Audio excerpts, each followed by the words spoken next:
Right now, there is a number on your phone, a bedtime, an alarm, a small reminder telling you exactly when to close your eyes and exactly when to open them again. You probably set it yourself. You probably ignore it half the time, but the idea behind it is universal.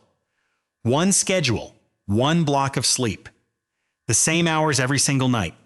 Everyone in your house lights off at roughly the same time. For your ancestors, that idea would have made no sense at all, not because they lacked discipline. Because for most of human history, there was no schedule, no fixed bedtime for the whole group, no alarm, no single moment when everyone closed their eyes together. And somehow, that complete absence of a plan is what kept everyone alive. Here is the mystery. Night was the most dangerous part of the day for early humans, far more dangerous than the bright open hours of midday. Predators saw better in the dark than we ever could. Lions hunt at night. Hyenas hunt at night. A sleeping group is a defenseless group. So how did people survive for hundreds of thousands of years with nobody assigned to keep watch? No written rotation, no guard duty, no clock on the wall to tell someone it was their turn. Somehow the system worked anyway, night after night, for longer than any city has ever existed. And the answer only became clear in the last 10 years. For decades, the assumption was simple. Ancient humans went dark with the sun and woke with the light, like every other animal. No electricity meant no choice. That assumption sat unquestioned in textbooks for generations. Nobody had ever actually measured it. Then, in 2015, someone finally did. In 2015, a sleep scientist named Jerome Siegel led a research team into 3 of the last forager societies left on Earth. The Hadza of Tanzania, the San of Namibia, the Tsimane of Bolivia. None of them use electric light. None of them carry clocks. Siegel's team strapped tracking devices onto 94 people and recorded their movements for over 1,000 nights combined. The device is called an actigraph. A simple way to say it, it logs every twitch, every roll, every moment of stillness all night long. The study ran in the journal Current Biology. What it found broke the most basic assumption about ancient sleep. People did not go to bed at sunset. On average, they stayed awake for about 3.5 hours after the sun went down. They woke up roughly an hour before sunrise. Total sleep time averaged just over 6 hours a night, less than what most doctors recommend today. And here is the strange part. It was not darkness that put them to sleep. It was temperature. As the night air cooled, people drifted off. As it warmed again before dawn, they woke up. Light barely mattered. Cold did. The pattern even bent with the seasons. In winter, when nights ran longer and colder, people slept nearly an hour more than they did in summer. Nobody decided this. Nobody adjusted an alarm. Their bodies just followed the temperature outside, season after season, the way a plant follows the sun. Naps were rare, not constant. On winter days, people napped less than 7% of the time. In summer, that number rose to about 22% on the hottest, most exhausting afternoons. Even then, napping was the exception, not a daily ritual. And during the day, light exposure spiked in the morning, then dropped hard around noon. Why?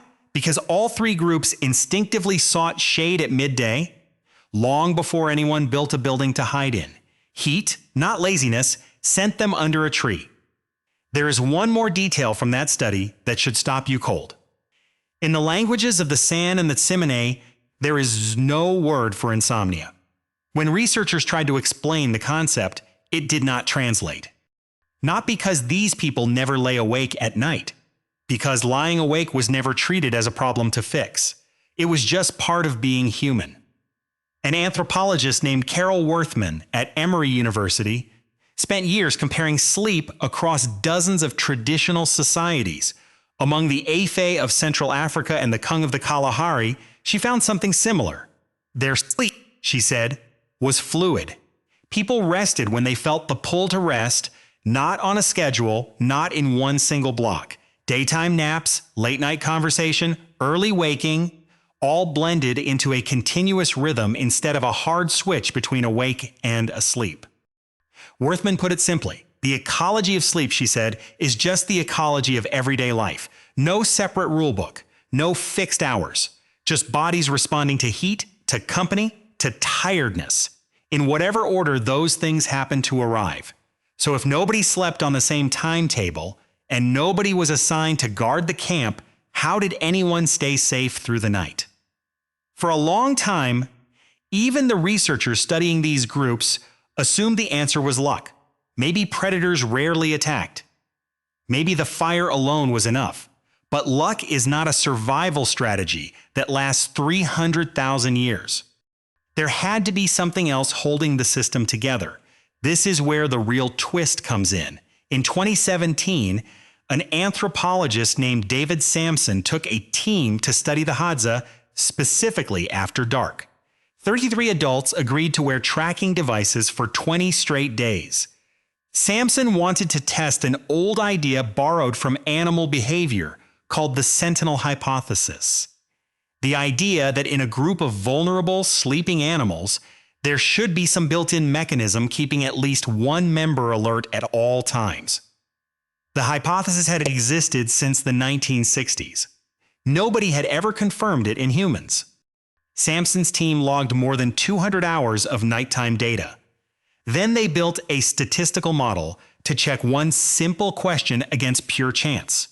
How often was every single adult asleep at the exact same moment, and was that pattern random or something more? 18 minutes. Out of more than 200 hours of observation, there were only 18 minutes when the entire group was unconscious at once, far less than chance alone would predict. The rest of the time, on average, more than a third of the camp was awake, or drifting in light, easily broken sleep. Nobody assigned this. Nobody planned a rotation. It happened automatically, every single night, without a word spoken about it. Here is why. Sampson's team found that age was the hidden engine behind it. The youngest adults tended to fall asleep late and wake up late. The oldest adults fell asleep early and woke before everyone else. Scientists call this natural variation in sleep timing a chronotype. A simple way to say it, your body's personal setting for when it wants to be awake and when it wants to rest. Some people are wired to peak at night. Some are wired to peak at dawn. For decades, this looked like nothing more than a quirk. A reason teenagers stay up too late and grandparents wake up too early. But spread across a group of 20 or 30 people, all of those mismatched chronotypes overlap into something else entirely. A constant rolling watch. The night owls cover the first half of the night. The early risers cover the last half. The gap in between barely exists. Picture it, a hadza camp at the edge of the Serengeti woodland. The fire burned down to embers, smoke curling thin into the dark. A teenager sits restless near the coals, in no hurry to lie down, watching the last flames die. An elder a few feet away is already curled up asleep, having gone down hours earlier, breathing slow and even. By the middle of the night, the teenager finally drifts off too. But that same elder stirs awake again before the others, right as the air starts cooling toward its lowest point before dawn, eyes open in the dark, ears tuned to the woodland sounds outside the grass hut. At almost every single moment, somebody's eyes are open. Nobody chose this. Their bodies were simply running on different internal clocks. And those mismatched clocks meant the camp was never fully blind, not even for an hour, not even while everyone believed they were sleeping together. This changes how you should think about your own nights. The teenager who cannot fall asleep before midnight is not broken. The grandparent who wakes at 4 in the morning and cannot get back to sleep is not broken either. Both of them are running ancient software. Software that, for hundreds of thousands of years, kept entire camps alive by making sure sleep never lined up the same way for everyone at once. But here is what changed. You do not sleep in a camp of 20 anymore. You sleep alone or with one other person behind a closed door on a single shared timetable that has nothing to do with your chronotype. Schools start at the same early hour for every teenager, night owl or not. Offices expect the same morning arrival from every employee, regardless of what their body is built for.